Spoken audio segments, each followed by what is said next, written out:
নমস্কাৰ জেচিচিৰ সংবাদ পৰিক্ৰমালৈ আপোনাক স্বাগতম ষ্টুডিঅত মই জয়শ্ৰী মিঠি প্ৰথমে চাওক আজিৰ সংবাদ শিৰোনাম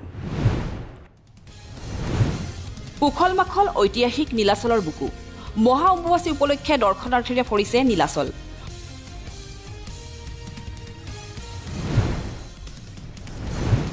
সোমবাৰে জাগিৰোড সমষ্টিৰ পঞ্চায়ত প্ৰতিনিধিৰ শপত গ্ৰহণ সম্পন্ন এইবিলি পঞ্চায়তত সভাপতি হিচাপে শপত ললে কেইবাখনো নতুন মুখে ডিমৰিয়াৰ ক্ষেত্ৰত পুনৰ ট্ৰেডিং বিতৰ্ক আৰক্ষীৰ জালত ট্ৰেডিং কোম্পানীৰ স্বয়ম্ভূ সঞ্চালক জিতুমণি কলিতা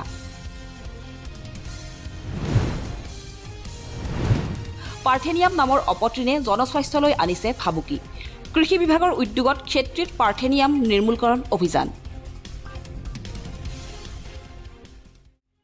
এতিয়া চাওক বাতৰি বিস্তৃত ৰূপত মহা অম্বুবাচী উপলক্ষে ভক্তিৰখত বুৰ গৈছে ইতিহাস প্ৰসিদ্ধ মা কামাখ্যা ধাম লাখ লাখ দেশ বিদেশৰ ভক্তৰ সমাগমেৰে নীলাচলত এতিয়া বিৰদি বাট নোপোৱা হৈছে ভিন্ন বেশভূষাৰে সাধু সন্যাসীয়ে আকৰ্ষণ বঢ়াইছে মহা অম্বুবাচী মেলাৰ বিগত 22 জুনৰ পৰা 5 দিনীয়াকৈ আয়োজন কৰা এই অম্বুবাচী মেলা সন্দৰ্ভত চাওক আমাৰ এক বিশেষ প্ৰতিবেদন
প্ৰত্যেক বছৰে আহোঁ বহুত ভাল লাগিছে আৰু আগতকৈ অলপ নিয়মবিলাক সলনি হৈছে ৰাস্তা বেলেগ ফালেৰে দিছে মানুহটো বেছিয়ে আগতকৈ বহুত বেছি ভাল লাগিছে আৰু আহি মই ঢেকাজিলিৰ পৰা আহিছোঁ মোৰো খুবেই ভাল লাগিছে ইয়াতে আহি পেলাই যিহেতু মই প্ৰথমবাৰ আৰু খুব ভিৰ পাইছোঁ চাই পেলাই বহুত ভাল লাগিছে মই একো কামনা কৰি অহা নাই যদিও মানে চাব আহিছোঁ আৰু প্ৰথমবাৰ আৰু ইমান ধুনীয়া লাগিছে ভালো লাগি আছে হয় খোজকাঢ়ি আহিছোঁ মানে গাড়ীৰ পৰা আহিছোঁ ইয়াৰ পৰা ট্ৰেইনত আহিছোঁ পিছত ইয়াৰ পৰা খোজকাঢ়ি আহিছোঁ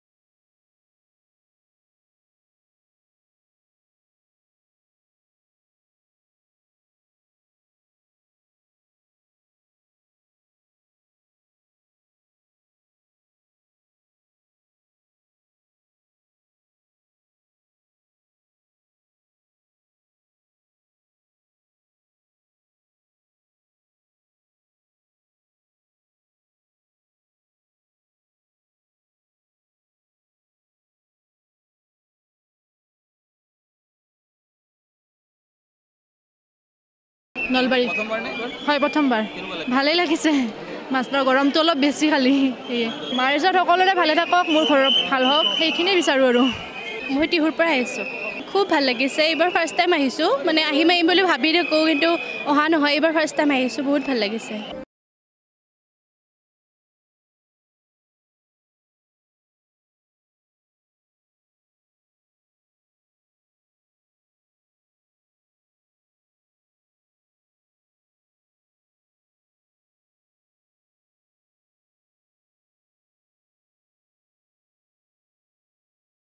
से बोलपुर शांति निकेतन हम कामाख्या बलिघर का महंत है ये कामाख्या बलिघर है यहाँ बलि चढ़ते हैं उस तरफ बकरा का बलि चढ़ते हैं यहाँ भैंसा का बलि चढ़ता है ये तंत्रों की गोदी है ये तांत्रिक लोग जो तपस्या जप तप ध्यान ये माता रानी का जब पट बंद होता है तब 4 दिन की तपस्या होता है ये कठोर तपस्या बोला जाता है जो इसमें कोई आग का खाना नहीं खाएगा अब फल खाएगा साबू खाएगा हाँ ये तंत्रों के लिए और बाकी जो नागा बाबा लोग बैठे हैं, नागा बाबा लोग चावल खाते हैं, रोटी खाते हैं, पूड़ी खाते हैं, सब कुछ खाते हैं। उन लोग को ध्यान साधन कर्म जप अलग है, हमारा तांत्रिक का अलग है। हमारा तांत्रिक मांस मच्छी मुद्रा से पूजन करते हैं माता का। माता का जो पूजन को विधि है पंचोमुखार का विधि से माता का पूजा चलते हैं, होमन चलते हैं। जब पट बंद होने का आगे यहाँ तंत्रो मार्ग का होमन होते हैं, उसका बाद मंदिर बंद हो जाता है। मंदिर खोलने का आगे यहाँ तंत्रो मार्ग का होमन होगा, उसका बाद मंदिर।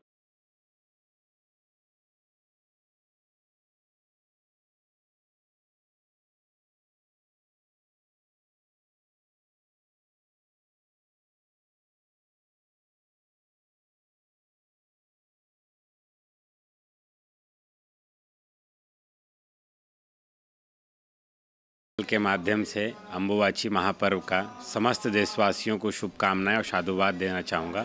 ऐसा है कि इसका वेदों में, शास्त्रों में, पुराणों में बहुत सारे अनेकों उल्लेख हैं। यह अति प्राचीन परंपरा रही है। इस परंपरा का निर्वाह अति प्राचीन टाइम से यहाँ लोग करते आ रहे हैं।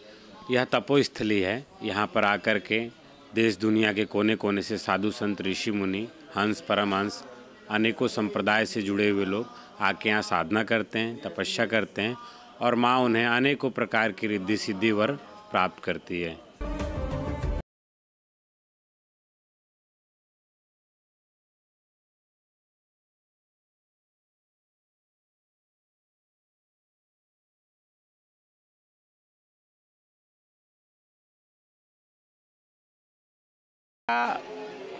भगवती का दरबार है। यहाँ सब लोग आते हैं, जगत भी आता है, भगत भी आता है, साधु संत भी आते हैं।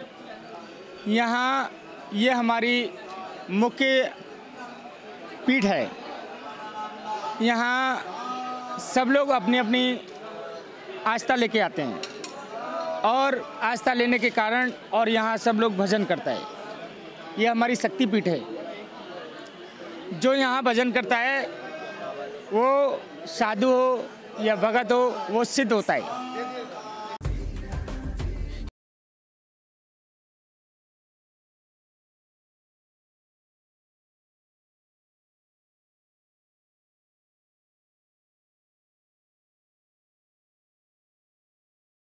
जय माँ कामाख्या। ओम नमः नारायण। बहुत दिव्य भव्य के साथ में बहुत अच्छा है। प्रशासन वगैरह सुविधा वगैरह भी ठीक है, हर जगह रोक टोक वगैरह है, लेकिन अब प्रशासन को थोड़ा और ध्यान देने की ज़रूरत है। जिनको क्या है कि बारिश वगैरह में सब भीग रहे ना, देखो उनके लिए थोड़ा ज़रूरी है कि कहीं स्टे कर सके, क्योंकि लोग बाग का अभी गाड़ी वगैरह तो है नहीं सुख सुविधा। कोई भी आए तो उनके लिए क्या कहीं रुकने का जैसा व्यवस्था हो ना बारिश में, तो उसके लिए ठीक रहता। महात्मा लोगों के लिए तो अखाड़े के द्वारा सब कुछ व्यवस्था है, तो उनके द्वारा तो सब कुछ व्यवस्था कर ही रहे। तो बाकी लोगों के लिए ना थोड़ा देख रहे लोग बाग ज़्यादा परेशान हो रहे हैं जी। भक्तों के लिए तो बहुत सुंदर है। देखो विश्व कल्याण के लिए सब महात्मा लोग आए हैं यहाँ पर, और जितने भी हमारे साधु संत समाज है सब खुद के लिए नहीं, विश्व कल्याण के लिए बैठे। तो सबके उनके आशीर्वाद है, सबका आनंद हो, कल्याण हो, यही है भगत लोग। इनमें देखिए अंधविश्वास है, ये सब श्रद्धा का काम है। देखिए ये सब तंत्र विद्या से भी मैंने क्या है कि कोई भी वर्तमान समय में ऐसे कि कुछ तिथियां नक्षत्र ऐसे हैं जिनके कारण के वर्तमान समय में कि योग बना हुआ कि कोई भी मंत्र सिद्धि, तंत्र सिद्धि, जिसको जो करना चाहे ना, देखो उसी स्थान के लिए चुना गया। देखो जितने भी आप देखते होंगे कई महात्माएं बैठे हैं जो शाम को साधना करते हैं और गुप्त रूप से करते हैं। ये नहीं कि दिखा के भैया दिखा के नहीं करते, दिखाओ के बाहर करते हैं। सब अलग अलग क्षेत्र के, पूरे भारतवर्ष के अलग अलग क्षेत्र के महात्मा लोग आके अभी जाप करें, तप करें, साधना करें, ध्यान करें सब जी।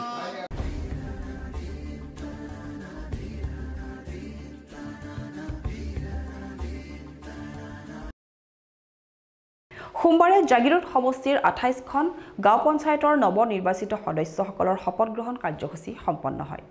জাগিৰোডৰ বাগজাপ, দেওখাল, ঝাৰগাঁও, মায়ং, পালিগুৰি আৰু কুৰাণীবৰী পঞ্চায়তৰ নৱনিৰ্বাচিত সভাপতিসকলে শপত গ্ৰহণ সম্পন্ন কৰি উৎফুল্লিত হৈ পৰে। এই সমূহৰ ভিতৰত আছে কেইবাখনো নতুন মুখ। সোমবাৰে জাগিৰোডত অনুষ্ঠিত হয় নৱনিৰ্বাচিত পঞ্চায়ত প্ৰতিনিধিসকলৰ শপত গ্ৰহণ অনুষ্ঠান। মন্ত্ৰী পীযুষ হাজৰিকাৰ গৃহ সমষ্টি জাগিৰোডৰ 28খন পঞ্চায়তৰ বিভিন্ন পদবীত শপত লয় নৱনিৰ্বাচিত সদস্যসকলে। এই শপত গ্ৰহণ অনুষ্ঠান জাগিৰোড সমজিলা কাৰ্যালয়, মায়ং উন্নয়ন খণ্ডৰ কাৰ্যালয় আৰু মায়ং ৰাজচক্ৰ বিষয়ৰ কাৰ্যালয়ত অনুষ্ঠিত হয়। কেইবাখনো নতুন মুখে পঞ্চায়তত সভাপতি হিচাপে শপত গ্ৰহণ কৰি উৎফুল্লিত হৈ পৰে। ইয়াৰ ভিতৰত জাগিৰোড গাঁও পঞ্চায়তৰ সভাপতি হিচাপে শপত গ্ৰহণ কৰে সঞ্জতি নাথে। হয়, আজি আমাৰ জাগিৰোডৰ 17 নং জাগিৰোড গাঁও পঞ্চায়তৰ আজি আমাৰ জাগিৰোড পঞ্চায়তৰ ৰাইজে আজি মোক সভাপতি হিচাপে আমাৰ ৱাৰ্ড মেম্বাৰসকলে বাছনি কৰিলে। তাৰ কাৰণে মই পোনপ্ৰথমতে জাগিৰোডবাসী ৰাইজক আমাৰ ৱাৰ্ড মেম্বাৰসকলক আন্তৰিক ধন্যবাদ আৰু কৃতজ্ঞতা জনাইছোঁ।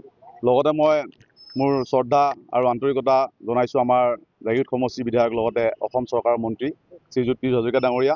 তেখেতৰ আজি যি আমাৰ ওপৰত বিশ্বাস, এই বিশ্বাসত যাতে আমি আগন্তুক দিনত অনাগত দিনবোৰত জাগিৰোড পঞ্চায়তৰ ৰাইজে যি আস্থা আৰু বিশ্বাসেৰে আমাক ভোট দিছে, গতিকে তেখেতৰ যি কৰ্মৰাজি, তেখেতৰ যি নীতি আৰু আদৰ্শ, সেই নীতি আদৰ্শকে সৰুগত কৰি আমি ভাবোঁ যে অনাগত দিনত ৰাইজে যি ইচ্ছাৰে আমাক ভোট দিছে, এই আশা যাতে আমি প্ৰতিফলিত কৰিব পাৰোঁ। ইফালে বাগজাপ গাঁও পঞ্চায়তত এইবাৰ সভাপতিৰ দায়িত্ব চম্ভালিব পূৰ্বৰ সভাপতি প্ৰদীপ দেউৰীয়ে। হয়, চতুৰ্থবাৰৰ বাবে মানে দ্বিতীয়বাৰৰ বাবে সভাপতি আৰু মই ৱাৰ্ড সদস্য আছিলোঁ 2বাৰ, এতিয়া চতুৰ্থ টাৰ্ম। পোনপ্ৰথমে বাগজাপ গাঁও পঞ্চায়তৰ সমূহ ৰাইজকে ধন্যবাদ আৰু কৃতজ্ঞতা জনাইছোঁ। লগতে আমাৰ ৱাৰ্ডৰ সদস্যসকলক ধন্যবাদ আৰু কৃতজ্ঞতা জনাইছোঁ। আমাক পুনৰবাৰ মোক যে সভাপতি হিচাপে নিৰ্বাচিত কৰিলে, তেওঁলোকক পুনৰবাৰ ধন্যবাদ আৰু কৃতজ্ঞতা জনাইছোঁ। আগন্তুক দিনত আমাৰ যাতে পঞ্চায়তখনে সফল আৰু উন্নয়নৰ দিশত যাতে বেলেগ পঞ্চায়ততকৈ যাতে আমি ভাল কাম কৰিব পাৰোঁ, তাৰে কামনা কৰিছোঁ। আনহাতে দেওখাল গাঁও পঞ্চায়তত এইবাৰ সভাপতিত্ব কৰিব মালিনী মান্তা বৰদলৈ নামৰ মহিলাগৰাকীয়ে। মোৰ 9 নম্বৰ পঞ্চায়তৰ হয়, দেওখাল পঞ্চায়তৰ। আপুনি প্ৰেচিডেণ্ট হিচাপে নিৰ্বাচিত হৈছে? হয় হয়, আপোনাক মনোনীত কৰিছে ৰাইজে কৰিছে, আমাৰ সদস্যসকলে কৰিছে। কেনেকুৱা আপুনি কি কি সপোন লৈ পেলাই কাম কৰিব? মই ৰাইজৰ সপোন লৈ কাম কৰিম, ৰাইজৰ হকে আগবাঢ়িছোঁ মই।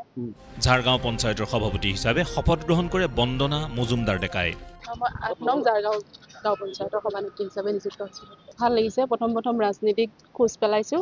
বাকী মেম্বাৰখিনি আছে মোৰ লগত, সকলোৱে সহায় সহযোগিতা আগবঢ়াইছে, আগলৈকেও যাতে মোৰ মানে সহায় সহযোগিতা আগবঢ়াই কিনে। ইফালে মায়ং আৰু পালিগুৰি পঞ্চায়তত সভাপতি হিচাপে শপত গ্ৰহণ কৰে ক্ৰমে দীপাংকৰ কলিতা আৰু লিজা বনিয়াই। অনুভৱ খুবেই ভাল, ৰাইজৰ বাবে আগবাঢ়িছোঁ, ৰাইজে আগবঢ়াই দিছিলে, ধুনীয়াকৈ সফল হৈ গ'ল। মই মোৰ ৱাৰ্ডৰ পৰা যেতিয়া নিৰ্বাচিত হৈছিলোঁ বিনা প্ৰতিদ্বন্দ্বিতাৰে হৈছোঁ, আৰু আমি পঞ্চায়তখনো কোনো নিৰ্বাচন নোহোৱাকৈ 10জনৰ একমতত গঠন কৰিছোঁ। মানে 10জনৰ একমতত গঠন কৰিছোঁ মানে আমাৰ কামবোৰো একমতত ধুনীয়াকৈ নিয়াৰিকৈ হৈ যাব। ভালে লাগি আছে, সকলোৰে সহযোগত, সকলোৰে সন্মতত হৈছোঁ মই সদস্যৰূপে নিৰ্বাচিত। আগন্তুক সকলোৰে সহযোগত আৰু ভালদৰে কাম কৰি যাম বুলি আশা ৰাখিছোঁ। আনহাতে জাগিৰোড সমষ্টিৰ কোৰাণীবৰী পঞ্চায়তৰ সভাপতি হিচাপে শপত গ্ৰহণ কৰে চেলিমা খাতুনে। 6 নং কোৰাণীবৰী গাঁও পঞ্চায়তৰ 7 নং ৱাৰ্ডৰ পৰা মই সভানেত্ৰী হিচাপে নিৰ্বাচিত লাভ কৰিলোঁ। ক'ব গ'লে ইনশাল্লাহ ভালেই লাগিছে, চবেই মোক ছাপোৰ্ট কৰিছে। সমূহ ৰাইজে কোৰাণীবৰীৰ 6 নং ৱাৰ্ডৰ 7 নং ৱাৰ্ডৰ ৰাইজে মোক ছাপোৰ্ট কৰিছে। সকলো ৱাৰ্ড মেম্বাৰে মোৰ প্ৰতি। এনেদৰে এইবেলি জাগিৰোড সমষ্টিৰ আগন্তুক সময়ছোৱাৰ পঞ্চায়ত দখল কৰা প্ৰতিনিধিসকলে সম্পন্ন কৰে শপত গ্ৰহণ কাৰ্যসূচী। আমি বহুত সুখী আজিৰ দিনটোৰ কাৰণে। আমি ভবা নাছিলোঁ একচুৱেলি যে আমি ৰাইজৰ প্ৰতিনিধি হৈ ওলাই আহিম। যিয়ে নহওক, আমি 18 নং দেওখাল গাঁও পঞ্চায়তৰ পৰা গোটেই আমাৰ সদস্য হিচাপে নিৰ্বাচিত হৈছোঁ। আৰু আমি সদস্যবিলাকে চবেই আমাক মালিনী মান্তা বৰদলৈক ছাপোৰ্ট কৰিছোঁ প্ৰেচিডেণ্ট হোৱাৰ কাৰণে।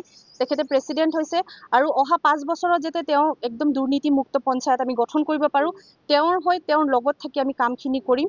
আৰু আশা কৰিছোঁ যিখিনি আমাৰ আগতীয়াকৈ যিখিনি দুৰ্নীতি হৈছিলে, ঘৰৰ বাবদে পইচা লোৱা, তাৰপিছত অৰুণোদয়ৰ নামত বহুত পইচা লৈছে, সেইবিলাকৰ কাৰণে আমি প্ৰটেষ্ট কৰিম। যদি কোনোবাখিনি আমাক যদি এইটো ভিডিঅ' ফুটেজত অথবা কিবা এটা প্ৰুফ দিব পাৰে, আমি লিগেল একশ্যন ল'ম।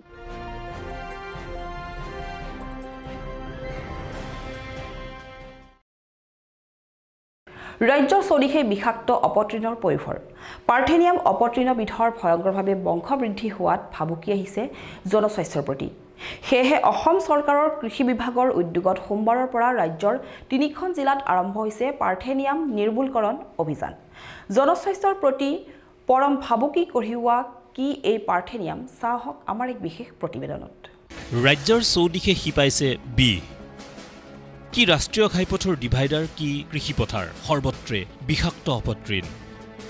পাৰ্থেনিয়াম নামৰ অপতৃণে আনিছে জনস্বাস্থ্যলৈ ভাবুকি। কৃষি বিভাগৰ উদ্যোগত আৰম্ভ বিষাক্ত পাৰ্থেনিয়াম নিৰ্মূলকৰণ অভিযান। অসম চৰকাৰৰ কৃষি বিভাগ আৰু অসম কৃষি বিশ্ববিদ্যালয়ৰ যৌথ উদ্যোগত ৰাজ্যৰ 3খনকৈ জিলা ক্ৰমে কামৰূপ মহানগৰ, মৰিগাঁও আৰু নগাঁও জিলাত সোমবাৰৰ পৰা 4 দিনীয়াকৈ আৰম্ভ হৈছে বিষাক্ত পাৰ্থেনিয়াম নামৰ অপতৃণ নিৰ্মূলৰ বিশেষ অভিযান। এই সন্দৰ্ভত ৰাইজক সজাগ কৰাৰ উদ্দেশ্যে সোমবাৰে ডিমৰীয়াৰ ক্ষেত্ৰস্থিত কৃষি বিভাগৰ কাৰ্যালয় চৌহদত আয়োজন কৰা হয় এখনি বিশেষ সজাগতা সভাৰ। সভাত অসম কৃষি বিশ্ববিদ্যালয়ৰ উপাচাৰ্য ডক্টৰ বিদ্যুৎ চন্দ্ৰ ডেকা, অসম চৰকাৰৰ কৃষি বিভাগৰ যুটীয়া সচিব গুণজিৎ কাশ্যপ, উদ্যান শস্য গৱেষণা কেন্দ্ৰ কাহিকুছিৰ মুখ্য বিজ্ঞানী প্ৰদীপ মহন্ত প্ৰমুখ্যে কেইবাজনক জ্যেষ্ঠ কৃষি বিজ্ঞানীয়ে অংশগ্ৰহণ কৰি পাৰ্থেনিয়াম উদ্ভিদৰ ভয়াৱহতা সন্দৰ্ভত বক্তব্য আগবঢ়ায়। আজি আমি অসম কৃষি বিশ্ববিদ্যালয়ৰ অসম চৰকাৰৰ কৃষি বিভাগৰ যুটীয়া সহযোগত পাৰ্থেনিয়াম নিৰ্মূলৰ কাৰণে আমি সজাগতা এটা অভিযান আৰম্ভ কৰিছোঁ। আমাৰ 4 দিন ধৰি চলিব, 23ৰ পৰা 26লৈকে। আমি 3খন জিলা সামৰি ল'ব বিচাৰিছোঁ, কামৰূপ মেট্ৰ', মৰিগাঁও আৰু নগাঁও। কাৰণ এই যিটো অপতৃণ, এই অপতৃণ সুদূৰ আমেৰিকাৰ পৰা এটা সময়ত আহিছিলে, আহি পেলাই এতিয়া আজি এনেকুৱা এটা অৱস্থা পাইছেহি যে আমাৰ গোটেই হাইৱেৰ যিটো ডিভাইডাৰ, তাত আমি গ'লেই দেখিব ফুলি থাকে। আৰু হাইৱেৰ এইফালেও আহিছে, বহুত গাঁৱতো সোমাইছে। হুমলাক নিয়ন্ত্ৰণ যেনেকৈ কৰিছিলোঁ, এইটোকো ৰাইজ আগবাঢ়ি আহিলে। আমি আজি আপোনালোকক পাই ভাল লাগিছে যে আপোনালোক আগবাঢ়ি আহিছে, যে আপোনালোকে ৰাইজৰ মাজত এই কথাখিনি বিলাই দিয়ক যে স্কুলবিলাকত ছাত্ৰ ছাত্ৰীসকলেও যদি এনেকুৱা ধৰণৰ প্ৰগ্ৰাম কৰে, গাঁওবিলাকত যদি কৰে, এইটো প্ৰগ্ৰাম মাৰ্চ এপ্ৰিলত কৰা হ'লে আৰু বেছি ভাল। এতিয়া ফুল ফুলিছে, ফুলাৰ আগতে যদি তাক নিয়ন্ত্ৰণ কৰিব পৰা যায় আৰু খুব ভাল। গতিকে এই সজাগতা কৰিবৰ কাৰণে আমি আজি ইয়াত আমি গোট খাইছোহি। উল্লেখ্য যে পাৰ্থেনিয়াম নামৰ এই উদ্ভিদৰ পৰা নিৰ্গত বিষাক্ত ৰাসায়নিক পদাৰ্থই পৰিৱেশ প্ৰদূষিত কৰাৰ লগতে তৃণভোজী পশুৰ ক্ষেত্ৰতো বিভিন্ন ৰোগৰ সৃষ্টি কৰে। সমান্তৰালভাৱে মানুহৰ চৰ্ম ৰোগ, এজমা, এলাৰ্জি আদি শ্বাস প্ৰশ্বাসজনিত সমস্যাও দেখা দিয়ে। সেয়েহে ৰাজ্য চৰকাৰৰ কৃষি বিশ্ববিদ্যালয়ে 4 দিনীয়া এই অভিযানেৰে বিভিন্ন গাঁও পঞ্চায়ত, কৃষি বিজ্ঞান কেন্দ্ৰ, শৈক্ষিক প্ৰতিষ্ঠান আদিত এই সজাগতা কাৰ্যসূচী গ্ৰহণ কৰে।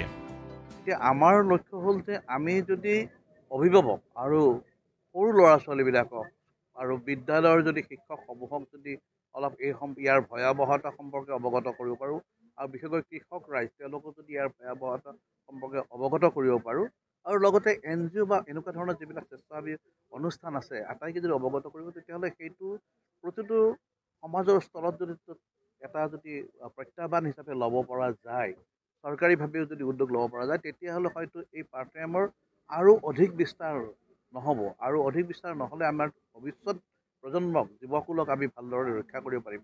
নহ'লে ইয়াৰ যিটো অপকাৰিতা, ইয়াৰ যিটো ভয়াৱহতা, এই কথাটো আজি আমি কিমান পৰিমাণে উপলব্ধ কৰিছোঁ নাজানো, কিন্তু এটা সময়ত ই অতি ভয়াৱহ ৰূপ ল'ব। গতিকে আমি ইয়াৰ এটা মহামাৰীৰ ৰূপ ধাৰণ কৰাৰ আগতে পাৰ্থেনিয়াম নিয়ন্ত্ৰণৰ কাৰণে এনেকুৱা ধৰণৰ সভা বা এটা ৰেলীৰ জৰিয়তে ৰাইজৰ মাজলৈ এই বাৰ্তাটো বহন কৰি দিব বিচাৰিছোঁ।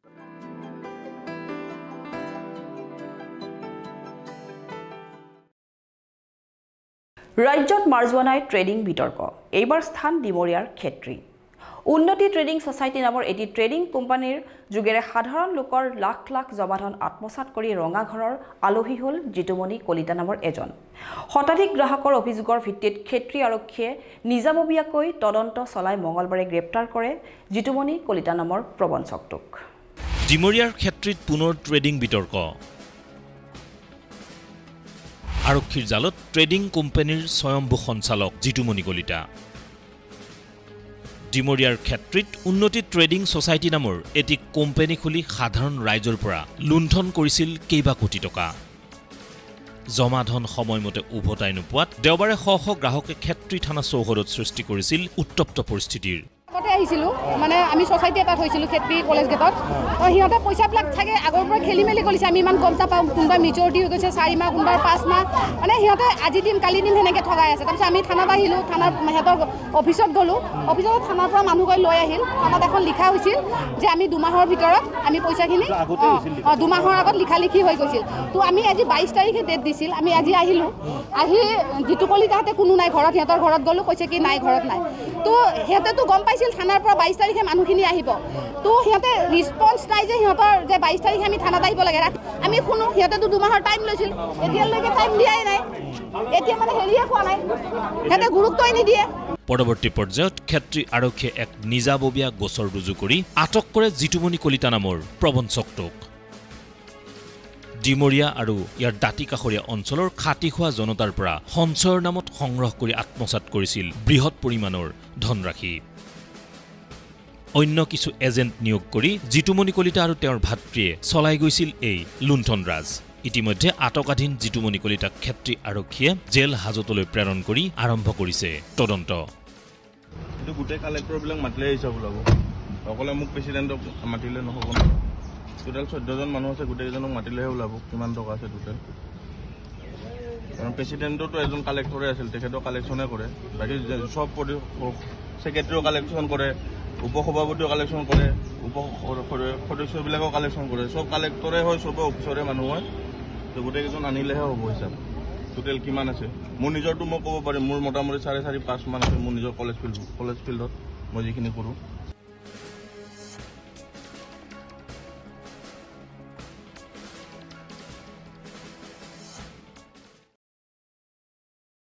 শনিবাৰে অসমৰ প্ৰান্তে প্ৰান্তে পালন কৰা হয় আন্তৰ্জাতিক যোগ দিৱস এই উপলক্ষে জাগিৰোড আৰু সোণাপুৰতো অনুষ্ঠিত হয় বিভিন্ন কাৰ্যসূচী জাগিৰোডত সমজিলা প্ৰশাসন আৰু জাগিৰোড থানাৰ উদ্যোগত বিভিন্ন কাৰ্যসূচী ৰূপায়ণ কৰাৰ সমান্তৰালভাৱে সোণাপুৰতো ডিমৰীয়া সমজিলা প্ৰশাসনে আয়োজন কৰে যোগ দিৱসৰ কাৰ্যসূচী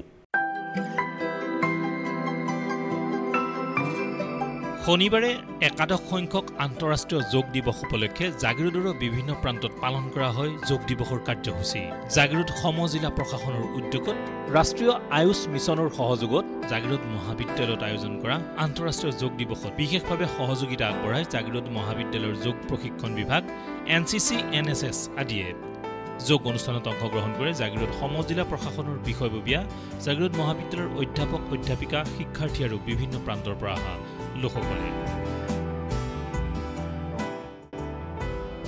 আনহাতে জাগিৰোড আৰক্ষী আৰু জাগিৰোড নাগৰিক সমিতিৰ উদ্যোগতো জাগিৰোডৰ চগ্ৰাচলৰ প্ৰাকৃতিক পৰিৱেশৰ মাজত পুৱাই অনুষ্ঠিত কৰা হয় যোগ দিৱস এই যোগ দিৱসৰ কাৰ্যসূচীত স্থানীয় ৰাইজে অংশগ্ৰহণ কৰি প্ৰতিগৰাকী লোককে স্বাস্থ্য সম্পৰ্কে সজাগ হ'বৰ বাবে প্ৰতিদিনেই যোগ কৰাৰ বাবে আহ্বান জনায় আজি আমি সকলোৱে জানো যে আজি আন্তঃৰাষ্ট্ৰীয় যোগ দিৱস আজি 21 জুন এই পবিত্ৰ দিনটোত আমি আজি এই বছৰৰ যিটো slogan yoga for one earth one health সেই শ্লোগানৰ সাৰোগত কৰি আমি জাগিৰোড থানাৰ সকলো আমাৰ ষ্টাফ লগতে জাগিৰোড থানা নাগৰিক সমিতিৰ আমাৰ সন্মানীয় বিষয়ববীয়াসকল আৰু জাগিৰোডৰ জনসাধাৰণ লগতে আমাৰ নিমন্ত্ৰিত অতিথিসকলৰ লগত লৈ আমি আমাৰ পতঞ্জলি যোগপীঠৰ পৰা আমি নিমন্ত্ৰণ কৰি অনা যোগা এক্সপাৰ্ট কল্পনা গোস্বামী বাইদেউৰ নেতৃত্বত আমি যোগাৰ কাৰ্যসূচী ইয়াত গ্ৰহণ কৰিলোঁ আৰু আমি সকলোৱে জানো যে আমি আৰক্ষীৰ লোকসকলে 24 ঘণ্টাই কৰ্তব্যত থাকে চ' 24 ঘণ্টাই কৰ্তব্যত থকা হিচাপে তেওঁলোকে নিজৰ কাৰণে নিজৰ দেহাৰ কাৰণে কাম কৰিবলৈ নিজৰ দেহাৰ স্বাস্থ্য যতন ল'বলৈ বেছি সময় নাপায় চ' আজিৰ দিনটোৰ এই সুবিধা গ্ৰহণ কৰি আমি এই চগ্ৰাচল পাহাৰৰ ধুনীয়া পৰিৱেশত আমি আজি যোগ দিৱসৰ আজি কাৰ্যসূচী আমি সমাপন কৰিলোঁ ইয়াতে আমাৰ সকলো ৰাইজে অংশগ্ৰহণ কৰিলে আৰু এটা ধুনীয়া পৰিৱেশত আমি প্ৰায় 1.5 ঘণ্টা সময় ধৰি আমি প্ৰণালীবদ্ধভাৱে যোগা কেনেকৈ কৰা হয় সেই সম্পৰ্কে আমি বিশদভাৱে জ্ঞান লাভ কৰিলোঁ আমি যোগা কৰিলোঁ আৰু আমি এটা নিজকে বহুত এটা ৰিলেক্স বহুত এটা ফিল কৰিছোঁ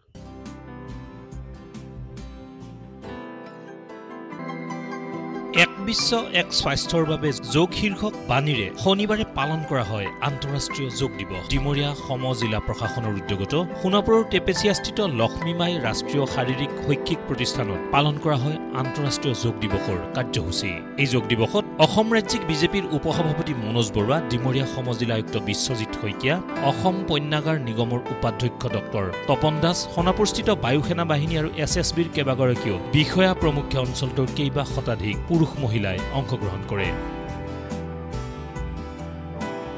আজি আমি ডিমৰীয়াত প্ৰথমবাৰৰ বাবে আমি আন্তৰ্জাতিক যোগ দিৱস অনুষ্ঠিত কৰিছিলোঁ ইয়াতে আমাৰ লগত সহযোগ কৰিছে আমাৰ LNIP যে Lakshmibai national institute of physical education তেওঁলোকে সহযোগিতা কৰিছে। আমাৰ এয়াৰফ'ৰ্চ ষ্টেচন ডিগাৰুৰ সদস্যসকল ইয়াতে আহিছে। তাৰ বাহিৰেও আমাৰ ইয়াতে যিবিলাক বিভিন্ন চৰকাৰী বিভাগ আছে, বিভাগৰ বিষয়া কৰ্মচাৰীসকলে ইয়াতে অংশগ্ৰহণ কৰিছে। আৰু তাৰ বাহিৰে ইয়াতে যথেষ্ট পৰিমাণে স্থানীয় লোকো অংশগ্ৰহণ কৰিছে, আপোনালোকে দেখা পাইছে।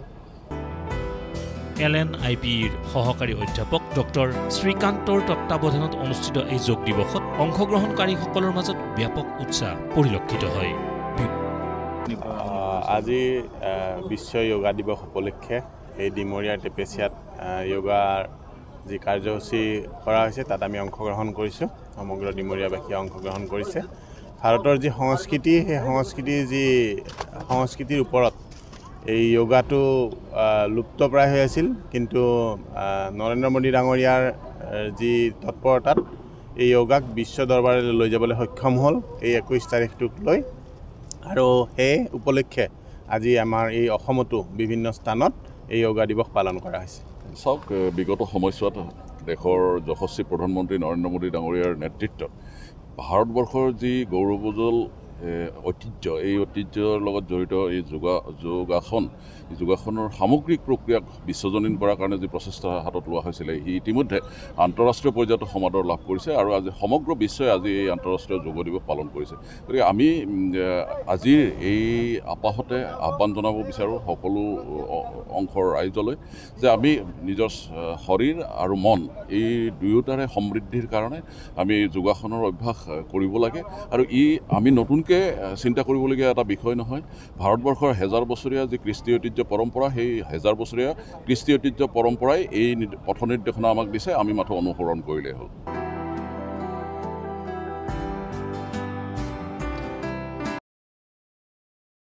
বৃহস্পতিবাৰে সোণাপুৰত এক বিশেষ সভাত অংশগ্ৰহণ কৰে শিক্ষামন্ত্ৰী ডাক্তৰ ৰণোজ পেগু। ৰাষ্ট্ৰীয় চিকেল চেল এনিমিয়া দিৱস উপলক্ষে আয়োজন কৰা এক সজাগতা সভাত মন্ত্ৰীগৰাকীয়ে অংশগ্ৰহণ কৰি এই ৰোগৰ নিৰ্মূল সন্দৰ্ভত বক্তব্য আগবঢ়ায়। ৰাজ্য চৰকাৰৰ জনজাতীয় পৰিক্ৰমা বিভাগৰ উদ্যোগত অনুষ্ঠিত হয় এই সজাগতা কাৰ্যসূচী।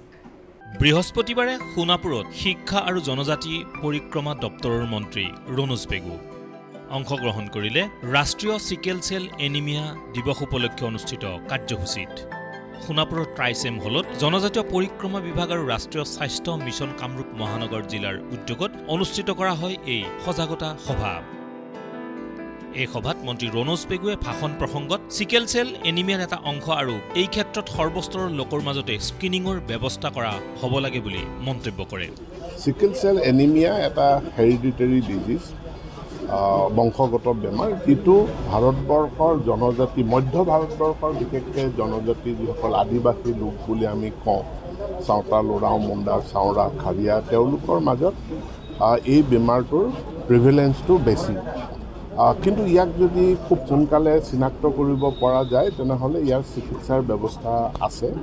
এতেকে ভাৰত চৰকাৰে চিকেল চেল এনিমিয়াৰ এটা নেশ্যনেল মিছন আৰম্ভ কৰিছে আৰু যিটো জনজাতীয় উৎকৰ্ষ অভিযান আৰম্ভ কৰিছে তাৰ লগতো ইয়াক সংলগ্ন কৰিছে। আৰু সেইকাৰণে ইয়াক মই আমাৰ ইয়াত এটা স্ক্ৰিনিং টেষ্ট আৰম্ভ হ'ব আজিৰ পৰা, আৰু স্ক্ৰিনিং টেষ্টটো ফৰ আৰ্লি ডিটেকশ্যন। আৰু এই স্ক্ৰিনিং টেষ্টটো মোৰ ফালৰ পৰা মই আহ্বান জনাইছোঁ কেৱল জনজাতি মানুহৰ মাজত সীমাবদ্ধ নাৰাখি সকলো অংশৰ মানুহক সামৰি ল'ব লাগে, কাৰণ আমাৰ মাজত বহুতো অসবৰ্ণ বিবাহ ইতিমধ্যে সম্পন্ন হৈছে। গতিকে আজি যিকোনো এটা ডিজিজ এটা কমিউনিটিৰ মাজত সীমাবদ্ধ নাথাকে। আনহাতে মন্ত্ৰী ৰণোজ পেগুৱে এই অনুষ্ঠানৰ ঠাই বাছনি উপযুক্ত হোৱা নাই বাবে প্ৰেক্ষাগৃহত মানুহৰ সংখ্যা কম হোৱা বুলি তাৎপৰ্যপূৰ্ণ মন্তব্য কৰে।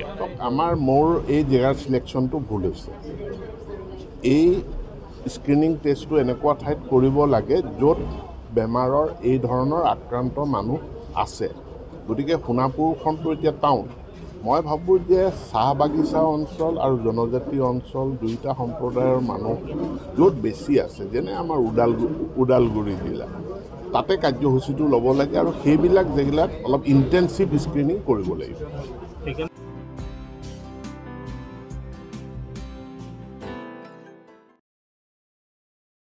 এতিয়া চাওঁ আহক এটা বিশেষ খবৰ। মৰিগাঁও জিলা আয়ুক্ত অনামিকা তিৱাৰীয়ে আকস্মিকভাৱে বুধবাৰে পৰিদৰ্শন কৰে মৰিগাঁৱৰ অসামৰিক চিকিৎসালয়। নৱনিযুক্ত জিলা আয়ুক্তগৰাকীয়ে চিকিৎসালয়খনৰ বিভিন্ন বিভাগৰ ৱাৰ্ডসমূহৰ লগতে পৰিদৰ্শন কৰে ICU কক্ষ। মৰিগাঁও অসামৰিক চিকিৎসালয়ৰ ICU কক্ষ বিগত 3 বছৰ পূৰ্বে নিৰ্মাণ সম্পূৰ্ণ হৈছে যদিও চিকিৎসকৰ অভাৱত আজিও কাৰ্যক্ষম হৈ উঠা নাই। পূৰ্বৰ জিলা আয়ুক্তগৰাকীয়ে বাৰে বাৰে ৰাইজক প্ৰতিশ্ৰুতি দিছিল যদিও কাৰ্যক্ষম কৰি তুলিব পৰা নাছিল ICUটো। নৱনিযুক্ত জিলা আয়ুক্তগৰাকীয়ে ICU পৰিদৰ্শন কৰি আগন্তুক 1 জুলাইৰ পৰা কাৰ্যক্ষম কৰি তুলিব বুলি মন্তব্য কৰে। মই 20 তাৰিখে মৰিগাঁও জিলাত জইন কৰাৰ পিছতে মই ৰাইজৰ লগত যিখিনি ইণ্টাৰেকশ্যন কৰিছিলোঁ তেতিয়া মই দেখিলোঁ যে ৰাইজৰ এটা গ্ৰিভেঞ্চ আছে যে আমাৰ চিভিল হস্পিটেলৰ যোনটো ICU সেইটো ৱাৰ্ড সেইটোতো মানে এক্টিভ হ'ব লাগে। তো সেইটো কাৰণে মই জইণ্ট ডাইৰেক্টৰৰ লগত 1-2খন মিটিং কৰিলোঁ আৰু ইয়াতে মই নিজে ফিজিকেলি আজি চাব আহিছোঁ ব্যৱস্থাখিনি কেনেকুৱা। আমাৰ পৰ্যায়ক্ৰমে ব্যৱস্থা আগৰ পৰা ঠিক কৰা হৈছে আৰু ইতিমধ্যে আমি সকলোৱে আজি ডিচিশ্যন এটা লৈছোঁ যে 1 জুলাইৰ পৰা আমি এইটো মানে আৰম্ভ কৰিম। আনহাতে আয়ুক্তগৰাকীয়ে কেইগৰাকীমান জ্যেষ্ঠ চিকিৎসক মৰিগাঁও অসামৰিক চিকিৎসালয়লৈ অনাৰ চেষ্টা কৰাৰ লগতে টেলিমেডিচিনৰ জৰিয়তে জৰুৰীকালীন চিকিৎসাৰ ব্যৱস্থা কৰিব বুলিও আশ্বাস প্ৰদান কৰে। আমি ট্ৰাই কৰিম যে আমাৰ PG অলপ কেইজনমান যদি আমি ইয়াতে আনি ল'ব পাৰোঁ তেতিয়াহ'লে মানে আমাৰ ৰোগীখিনিয়ে মানে বেছি ভাল কেয়াৰ পাব। কিন্তু তথাপিও বেছিক যোনটো আমাৰ এতিয়া ইমাৰ্জেঞ্চি যোনটো হয় ক্ৰিটিকেল যিবিলাক কেছ হয় সেইখিনি ইয়াতে মানে তেওঁলোকক আমি ব্যৱস্থা কৰিব পাৰিম আৰু আমাৰ টেলিমেডিচিনৰ যোগেৰেও আমাৰ ডক্টৰসকলে মানে তেওঁলোকৰ অলপ চিকিৎসাটো কৰিব। খুব হাইলি ছুপাৰ স্পেচিয়েলাইজ এইটো নহ'বগৈ কিন্তু পৰ্যায়ক্ৰমে সেইটোৰ ওপৰতো চৰকাৰে নিশ্চয় ব্যৱস্থা কৰি পেলাই ইয়াৰে ব্যৱস্থাখিনি ল'ব আৰু বাকী চিভিল হস্পিটেলৰ কেনেকৈ ইম্প্ৰুভমেণ্ট আমি কৰিব পাৰোঁ মানে কেনেকুৱা ধৰণৰ এম্বুলেঞ্চ বা যিখিনি মানে অভাৱ অভিযোগ আছে সেই ৰোগীৰ সেইখিনি আমি দূৰ কৰাৰ কাৰণে আজি ইয়াতে আমি এখন মিটিং কৰি ল'ম আৰু ইয়াৰ পিছত পৰ্যায়ক্ৰমে আমি চৰকাৰৰ লগত টেক আপ কৰিম।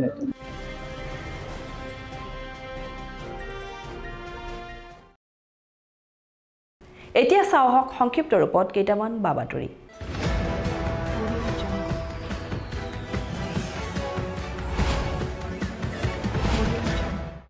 মৰিগাঁও জিলাত 3টাকৈ বৰ্ষ সফলতাৰে কাৰ্যনিৰ্বাহ কৰি নগাঁও জিলাৰ আয়ুক্ত হিচাপে কাৰ্যভাৰ গ্ৰহণ কৰিলে দেৱাশিষ শৰ্মাই। ইয়াৰ বাবে বৃহস্পতিবাৰে আয়োজন কৰা হয় এক বিদায় সম্বৰ্ধনা সভা। জাগিৰোড থানা এলেকাধীন নাগৰিক সমিতি সদৌ জাগিৰোড ব্যৱসায় সন্থা আৰু জাগিৰোড মহাবিদ্যালয় উদ্যোগত আয়োজন কৰা এই বিশেষ সম্বৰ্ধনা সভাত জিলা আয়ুক্তগৰাকীক আনুষ্ঠানিকভাৱে মৰিগাঁও জিলাৰ পৰা বিদায় জনোৱা হয়।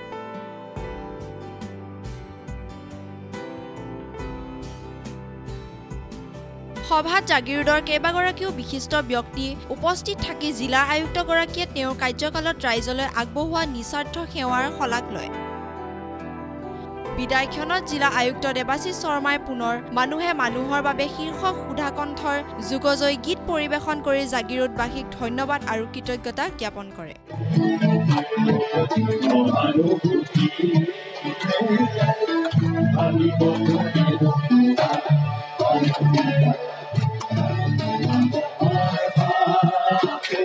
অত্যন্ত আৱেগিক আৰু যোৱা প্ৰায় 3টা বছৰ যি মই মৰিগাঁও জিলাত কটালোঁ তাৰ বাবে মই মৰিগাঁওবাসী ৰাইজক মোৰ আন্তৰিক ধন্যবাদ জনাব বিচাৰিছোঁ আৰু লগতে এই 3 বছৰ কালত যদি মোৰ কিবা ভুল ত্ৰুটি হৈছে মই নিজ গুণে মৰিখন কৰিবলৈ তেওঁলোকক অনুৰোধ জনাইছোঁ। শেষত এষাৰ কথাই ক'ম, এইটো বিদায় নহয়, এটা জীৱনৰ আমাৰ চাকৰি জীৱনত সদায় আমি এনেধৰণৰ পৰিৱৰ্তন আমাৰ হৈ থাকে, আমি এইটোৰ পৰা নতুন জেগালৈ যাব লাগে, কিন্তু মৰিগাঁৱলৈ সদায় মই উভতি আহি থাকিম। মৰিগাঁৱৰ স্মৃতি সদায় মোৰ জীৱনত জীপাল আৰু সজীৱ হৈ থাকে।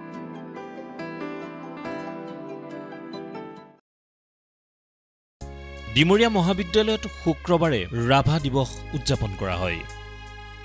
গীতে মাতে সোঁৱৰণ কৰা হয় সৈনিক শিল্পী বিষ্ণু ৰাভাক। ডিমৰীয়া মহাবিদ্যালয়ৰ ছাত্ৰ একতা সভা আৰু ক্ষেত্ৰী আঞ্চলিক ছাত্ৰ সন্থাৰ উদ্যোগত অনুষ্ঠিত হয় দিনজোৰা কাৰ্যসূচী। বিষ্ণু ৰাভাৰ প্ৰতিচ্ছবিত বন্তি প্ৰজ্বলন, মাল্যাৰ্পণৰ লগতে মহান ব্যক্তিগৰাকীৰ জীৱন আৰু কৰ্মৰাজি সম্পৰ্কে আলোচনা কৰাৰ সমান্তৰালকৈ অনুষ্ঠিত হয় বিষ্ণু ৰাভা সংগীত প্ৰতিযোগিতা। প্ৰতিযোগিতাত মহাবিদ্যালয়খনৰ কেইবাগৰাকীও শিক্ষাৰ্থীয়ে অংশগ্ৰহণ কৰে।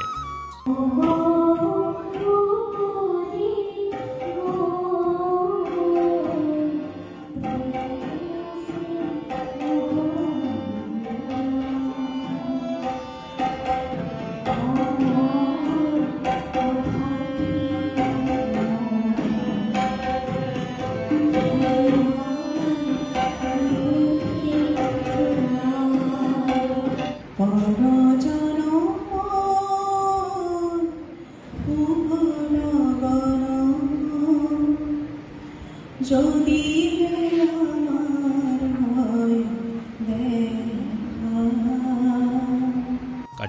ডিমৰীয়া মহাবিদ্যালয়ৰ ভাৰপ্ৰাপ্ত অধ্যক্ষ মহানন্দ বৰা, অধ্যাপক ডক্টৰ ধ্ৰুৱজ্যোতি শৰ্মাকে প্ৰমুখ কৰি মহাবিদ্যালয়ৰ অধ্যাপক অধ্যাপিকাসকলৰ লগতে ক্ষেত্ৰী আছুৰ সভাপতি অমৰজ্যোতি বৈশ্য আৰু সম্পাদক বেদান্ত বৰা আৰু আছুৰ নেতৃত্ব উপস্থিত থাকে। বছৰৰ দৰে এই বছৰো আমি আজি 20 জুন ৰাভা দিৱস উপলক্ষে ক্ষেত্ৰী আঞ্চলিক ছাত্ৰ সন্থাৰ আৰু ডিমৰীয়া মহাবিদ্যালয়ৰ ছাত্ৰকতা সভাৰ লগত যৌথভাৱে আমি ডিমৰীয়া মহাবিদ্যালয়ৰ আমি বিষ্ণু ৰাভা দিৱস উদযাপন কৰোঁ। আৰু আজি আমাৰ অনুষ্ঠানৰ মুখ্য আকৰ্ষণ হৈছে বিষ্ণু ৰাভা সংগীত প্ৰতিযোগিতা। আমি এই প্ৰতিযোগিতা আমাৰ অনুষ্ঠিত হৈ আছে আৰু আমাৰ আজিৰ মুখ্য অতিথি হিচাপে আসন গ্ৰহণ কৰে ডিমৰীয়া মহাবিদ্যালয়ৰ ভাৰপ্ৰাপ্ত অধ্যক্ষ ডক্টৰ মহানন্দ বৰা ছাৰে।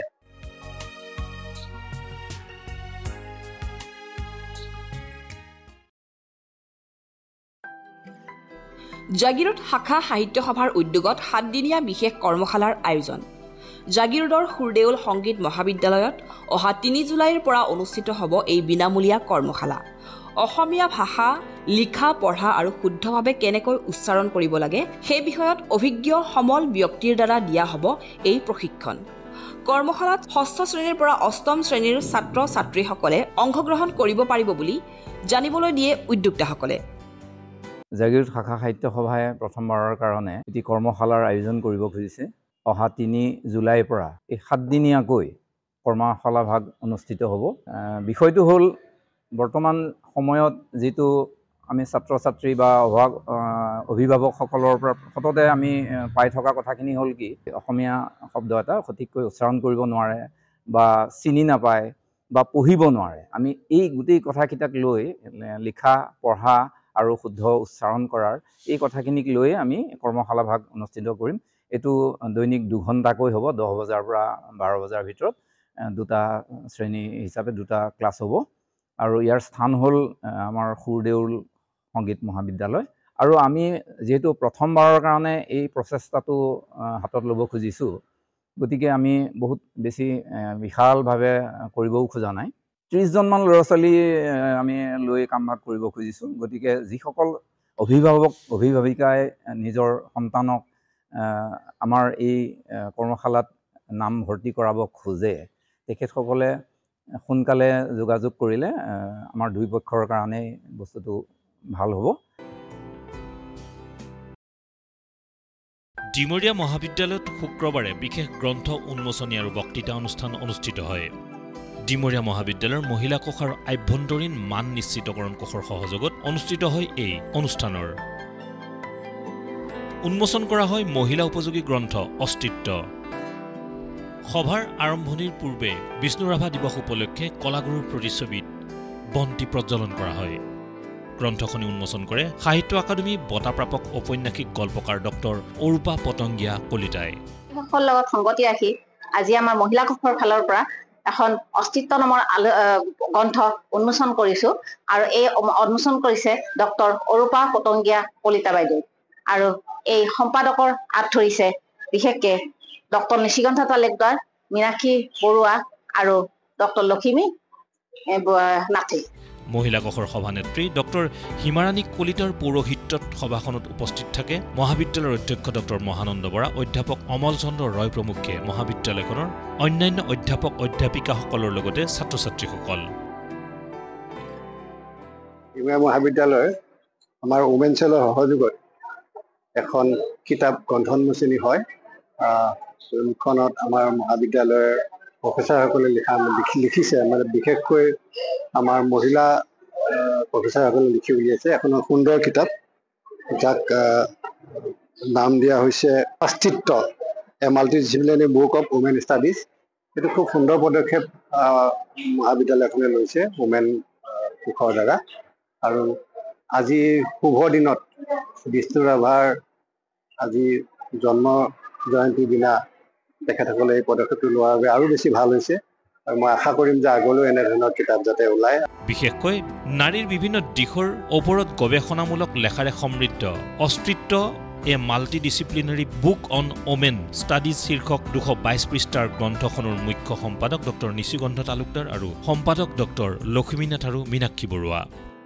আজি আমি ৰাভা দিৱসৰ দিনাখনেই আমাৰ ডিমৰীয়া মহাবিদ্যালয়ৰ মহিলা কোষৰ তৰফৰ পৰা এখনি গ্ৰন্থৰ পৰিকল্পনা কৰা হৈছিল আৰু আজি ৰাভা দিৱসৰ দিনাখনে এই গ্ৰন্থখনৰ উন্মোচনী অনুষ্ঠানটো আয়োজন কৰা হৈছে আৰু গ্ৰন্থখন উন্মোচন কৰিছে বিশিষ্ট সাহিত্যিক ঔপন্যাসিক গল্পকাৰ ডক্টৰ অৰূপা পতংগীয়া কলিতা।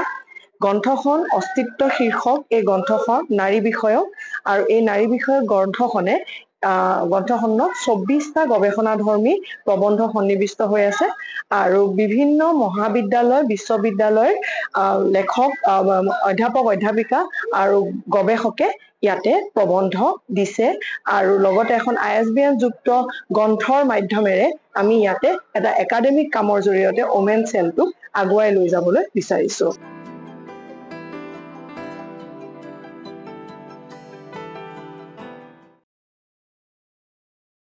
জাগিৰোডত 10 টকাকৈ বৃদ্ধি পালে সীতাজখলাৰ উৎপাদিত প্ৰতি লিটাৰ গাখীৰৰ মূল্য।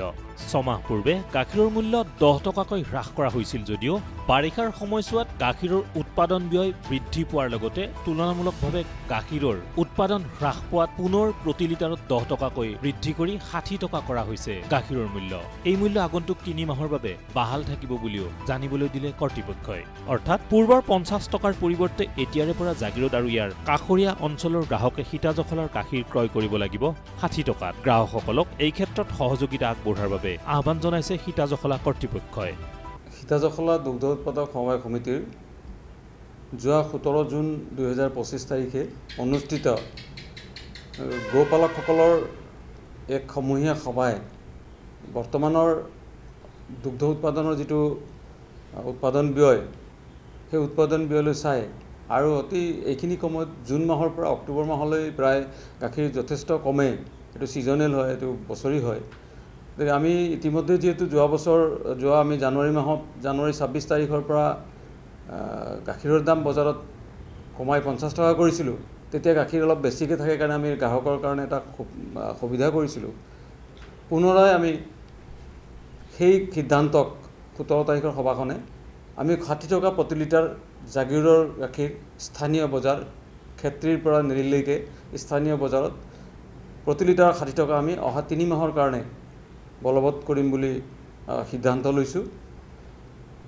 ৰাইজে গো পালনৰ প্ৰতি উৎপাদন ব্যয় পাবলৈ কৃষক ৰাইজে কিছু সমস্যা হৈছে কাৰণে আমাৰ গ্ৰাহক সমাজে যেনেকৈ 50 টকা 60 টকা আমি যেতিয়াই কৰিছোঁ তেতিয়া গ্ৰাহক সমাজে আমাৰ ইয়াৰ আগত যেনেকৈ আমাক আঁকোৱালি লৈছে আমি ভাবোঁ আমাৰ এই নতুন নিৰিখটো সাময়িকভাৱে আমি 3 মাহৰ কাৰণে আমি ধাৰ্য কৰিছোঁ। 3 পৰা 4 মাহ অক্টোবৰ অধিকতম আমি অক্টোবৰৰ পৰা আকৌ আমি আহিম, কিন্তু সেই সময়লৈকে আমাক প্ৰতি লিটাৰ গাখীৰত 10 টকাকৈ আমি বেছি লগাইছোঁ 50ৰ পৰা 60। আগত আমি কমাওঁতেও 60ৰ পৰা আমি 50 কৰিছিলোঁ। গতিকে সেই নতুন নিৰিখটো গ্ৰাহকে আমাক আঁকোৱালি ল'ব বুলি আশা ৰাখিছোঁ, কিয়নো আমি সদায় বিশুদ্ধতাৰ প্ৰতি শুদ্ধতাৰ প্ৰতি ভাল গাখীৰৰ প্ৰতি আমি সচেতন আছোঁ। আপোনালোকৰ স্বাস্থ্যৰ প্ৰতি আমি সচেতন আছোঁ। যিখিনি নতুন প্ৰজন্ম আছে তেওঁলোকৰ স্বাস্থ্যৰ প্ৰতি আমি সজাগ আছোঁ। সীতাজখলাই অনুষ্ঠান হিচাপে গোটেই অঞ্চলৰ বহুখিনি অনুষ্ঠান প্ৰতিষ্ঠান আমি যিহেতু গঢ়ি আহিছোঁ আৰু ভৱিষ্যতে আমি গঢ়ি যাম, এতিয়াও আমি কেইটামান অনুষ্ঠান চলাই আছোঁ। ৰাজহুৱা স্বাৰ্থত আমি সকলোৱে একেলগত সীতাজখলাৰ নতুন নিৰিখ আঁকোৱালি ল'ব বুলি আশা ৰাখিছোঁ। অহা 22 তাৰিখৰ পৰা আমি আমাৰ প্ৰতি লিটাৰ গাখীৰৰ 60 টকা স্থানীয় বজাৰত খুচুৰা কেঁচা গাখীৰৰ মূল্য আমি নিৰ্ধাৰণ কৰিছোঁ, ৰাইজক আহ্বান জনাইছোঁ। আনহাতে জাগিৰোডৰ গাখীৰৰ বজাৰত বিভিন্ন স্থানৰ গাখীৰ বিক্ৰীৰ বাবে অহা হৈছে যদিও সীতাজখলাই সদায় গ্ৰাহকক মানসম্পন্ন গাখীৰ যোগান ধৰাৰ বাবে প্ৰতিশ্ৰুতিবদ্ধ বুলিও জানিবলৈ দিলে সীতাজখলাৰ অধ্যক্ষ ৰঞ্জীৱ শৰ্মাই। আচলতে গোটেই ভাৰতবৰ্ষতে যেনেকৈ উৎপাদন আছে, আমাৰ অসম পাৰ কেপিটা এভেইলেবিলিটিত অতি পিছপৰি আছোঁ।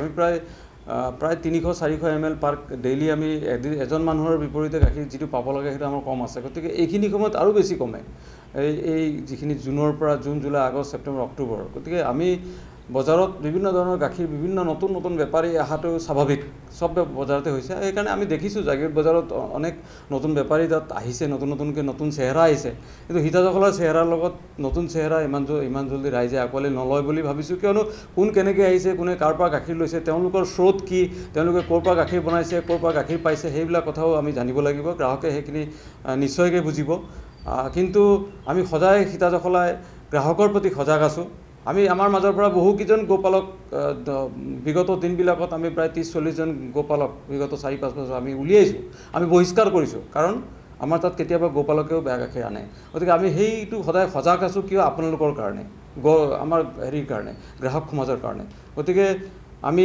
ভাল গাখীৰ পাওক কোনোবা যদি আহিছেও তেনেকুৱা তেওঁলোকে কিন্তু কিমান ভাল গাখীৰ আনিছে কি আনিছে সেইটো আপোনালোকৰ বিচাৰ্যৰ বিষয় কিন্তু হিতাজসকলাই কিন্তু আপোনালোকৰ লগত আছে আৰু সামাজিকভাৱে দায়বদ্ধতাৰে আগলৈ হিতাজসকলা সদায় থাকিব গতিকে হিতাজসকলৰ এইটো যিটো নতুন নিৰিখ সেইটো আপোনালোকে নিৰিখ বুলি নাভাবিব যদি আগতে 1 লিটাৰ খাইছিলে মই কওঁ ভাল গাখীৰ যদি হয় আধা লিটাৰে খাওক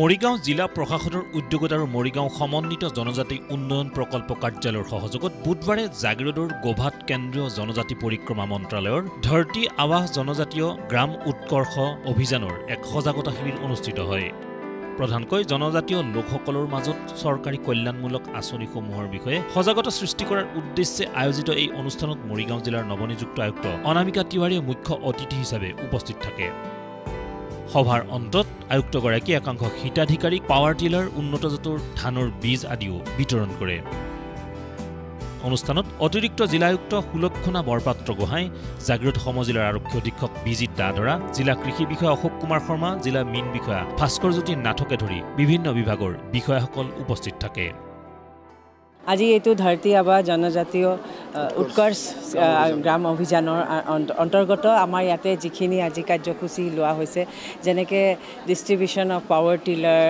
বা আপোনাৰ ধানৰ বীজ আৰু নানান ধৰণৰ আপোনাৰ ফিচাৰীৰ আঁচনি তাৰপিছত আলু খেতি কৰাৰ কাৰণে যিখিনি সুবিধা এই সকলো এই জনজাতি লোকৰ কাৰণে আজি ইয়াতে গভা পঞ্চায়তৰ আণ্ডাৰত আমি এইখিনি ডিষ্ট্ৰিবিউশ্যন কৰিছোঁ আৰু আমি ইয়াতে মানুহৰ মাজত সজাগতা আনিবও চেষ্টা কৰিছোঁ এই যি আন চৰকাৰী আঁচনি আছে যেনে আৰু প্লাছ যিকোনো চৰকাৰী আঁচনি ল'বৰ কাৰণে আধাৰৰ মানে আজিকালি কম্পালচৰি তো ইয়াতে আধাৰ এনৰলমেণ্টটো আমাক কৰা হৈছে সেইকাৰণে এইখিনি গোটেইখিনি যেন আমি ৰাইজৰ মাজত আহি পেলাই তেওঁলোকক যেন আমি উপকৃত কৰিব পাৰোঁ এইখিনিয়ে আমাৰ আশা লৈ আজি আমি এইটো কৰিছোঁ যথেষ্ট মই ভাবোঁ ছাকচেছফুল হৈছে আৰু পৰ্যায়ক্ৰমে আমি ইয়াৰে কাম আৰু হাতত লৈ আগবাঢ়ি যাম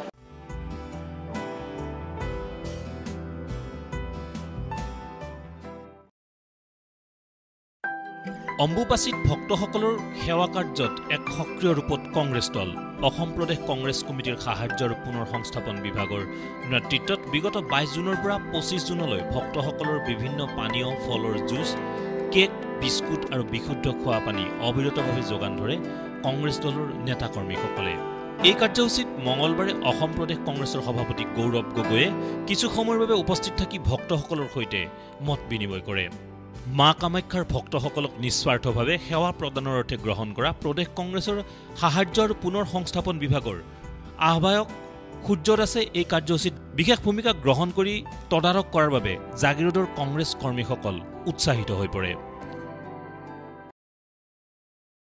আজিৰ সংবাদ পৰিক্ৰমা ইমানতে সামৰিছোঁ জাগিৰোড মৰিগাঁও আৰু ইয়াৰ কাষৰীয়া বিভিন্ন অঞ্চলৰ বাতৰিলৈ আমি আপোনালোকৰ মাজলৈ আহোঁ প্ৰতি বুধবাৰে সন্ধিয়া আৰু বৃহস্পতিবাৰে পুৱা গতিকে চাবলৈ নাপাহৰিব আপোনালোকৰ প্ৰিয় অনুষ্ঠান JCCৰ সংবাদ পৰিক্ৰমা ধন্যবাদ